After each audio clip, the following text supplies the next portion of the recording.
YCP పార్టీపై DCCB chairman Tummala రామస్వామిబాబు మండిపడ్డారు. Deputy CM Pawan Kalyan విమర్శించే స్థాయి వైసీపీ నాయకులకు లేదన్నారు. కులాలు మతాల మధ్య చిచ్చుపెట్టే రాజకీయం లబ్ధి పొందడం మాజీ సీఎం జగన్ డిఎన్ఏలోనే ఉందన్నారు. అందుకు కాపులంశం తెరపైకి తెస్తున్నారన్నారు.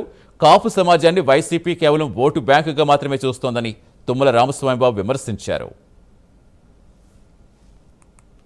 కాపు నేతల సమావేశం అని పెట్టుకోవడం జరిగింది. ముందుగా కాపు నేతల సమావేశం అనే దాన్నే ముందుగా నేను ఖండిస్తా ఉన్నా. అది వైసీపీ నేతల సమావేశం అని పెట్టుకోవాలి తప్పించి కాపు నేతలని వీళ్ళని కాపు నేతలుగా ఎవరు గుర్తించారు, వీళ్ళ కాపు నేతలని చెప్పుకోవడానికి ఎవరు వీళ్ళకి అర్హత ఇచ్చారనేటువంటిది ముందుగా నేను అడుగుతా ఉన్నా. వారందరికీ కూడా వైసీపీ పార్టీలో సభ్యత్వాలు ఉన్నాయి. వైసీపీ నాయకులుగా చాలామంది అయ్యేవారే ఆ రోజు అక్కడ మీటింగ్ పెట్టుకోవడం జరిగింది. దానికి కాపు నేతల సమావేశం అని పెట్టుకోవడం చాలా పొరపాటు అనేటువంటిది కూడా ఈ సందర్భంగా తెలియజేస్తా ఉన్నాం. వైసీపీ నేతల సమావేశం అని పెట్టుకోవాలి. మరొక్కసారి మేము చెప్తా ఉన్నాం, మేమందరం కూడా కాపులు, నేను కాపుని. మరి కాపు నేతల సమావేశం అయితే మమ్మల్ని పిల్లలు కదా మీరు. ఇప్పుడు ఈ సమావేశం పెట్టాం, అన్ని కులాలు ఉన్నాం, మేము అందరం ఉన్నాం. ఇది జనసేన పార్టీ.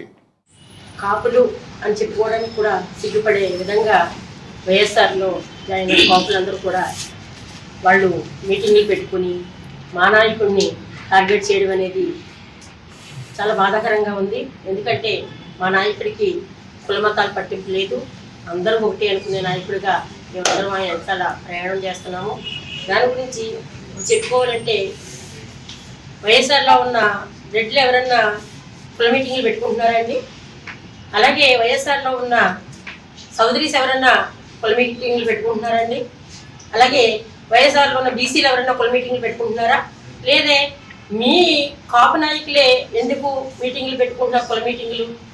అంటే ఒక మా పవన్ కళ్యాణ్ గారిని టార్గెట్ చేయడానిక?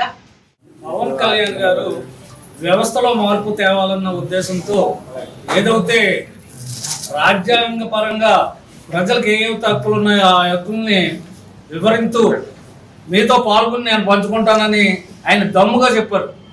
స్వాతంత్రం వచ్చి ఇన్నాళ్ళు అయినప్పటికీ ఒక ఛాలెంజ్గా పవన్ కళ్యాణ్ గారు చెప్పిన దాని మీదట మొత్తం దేశవ్యాప్తంగా కూడా ఇలాంటి నాయకుడికి ఉండాలి అన్నది ప్రతి ఒక్కరు కూడా గమనిస్తున్నారు.